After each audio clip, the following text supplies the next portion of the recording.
Kaugnay sa nasabing balita, bumida naman ang iba't ibang kompetisyon sa Highland Vegetable Industry Week. Kabilang narito ang Vegetable Carving at Plating Competition at Vegetable Art Decoration Centerpiece Competition. Si PIAUC Intern Angela Espiritu para sa report. Hindi lang pang kusina kundi pang art gallery din. Umaapaw ang malikhaing talento na ipinamalas ng mga lokal dito sa La Trinidad Municipal Gym kasabay ng selebrasyon ng Highland Vegetable Industry Week. Ayon kay La Trinidad Councilor Belmer Ellis, napakahalaga ng Highland Vegetable Industry Week upang higit na maipakita ang kalidad ng mga gulay sa Benguet at maprotektahan ang ating mga magsasaka na siyang backbone ng ating bansa. Sa pamamagitan din ng programang ito, ipinakita ng pamahalaang lokal ang kanilang buong suporta sa mga stakeholders na walang humpay na nagbibigay ng pagkain sa hapag ng mga Pilipino.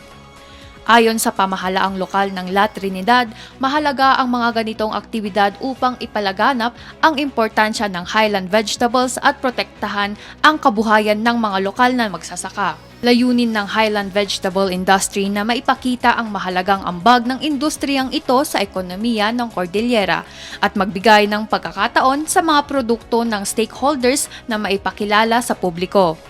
Sa pamamagitan din ng temang Education Consumers, Promoting Highland Vegetables, Empowering Agripreneur, mas napapalakas ang koneksyon ng producers at consumers upang mas tangkilikin at suportahan ang lokal na agrikultura. Sa pamamagitan ng kutsilyo at malikhaing kamay, ang suportang ito ay isinasalin ng mga lokal na artista sa pamamagitan ng kanilang mga obra.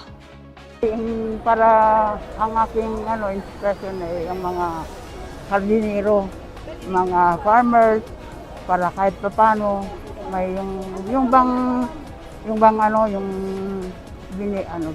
hindi lang binibenta, kundi pwedeng maging sining, pwedeng ipakita sa ibang lugar, ganun.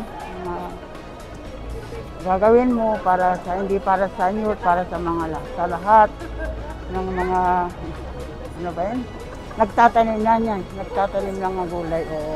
Bukod sa pagpapakita ng sining, pagsubok din ito ng kakayahan ng mga first-time joiners na may adikhaing matulungan ang kanilang mga pamilya at maikampanya ang lokal na produkto. Kasi first time na ako sumali dito sa competition na yung sa flower, dito sa vegetable centerpiece arrangement. Kaya na-challenge ako kung paano gawin yung vegetable arrestment at na may hindi lang sinakain kundi may art siya para paano mo iayos yung vegetable. Kasi maganda rin ang may marami kang yun, magandang tingnan.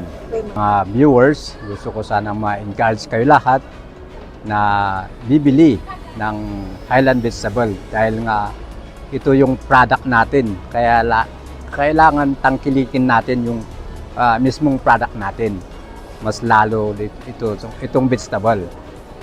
Dahil nga naghihirap ang mga farmers, kaya kailangan suportahan natin sila.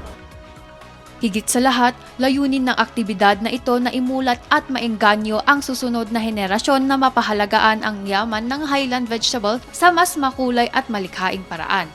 At ang naging inspiration ko po dito sa ikisali dito sa Highland Vegetable, which is para ma-inspire pa ako lalo na para sa mga kabataan natin, ma-share namin yung mga knowledge namin, and then hindi lang po kami yung gumagawa, para nakikita din po nila para ma-develop din sa mga kababataan na may ganun pala. Mula sa pagsulong ng sining, pagtulong sa pamilya, hanggang sa pag-inspire sa kabataan, pinatunayan ng mga kalahok na ang Highland Vegetable ay tunay na kayamanan ng kanilang kultura at kabuhayan.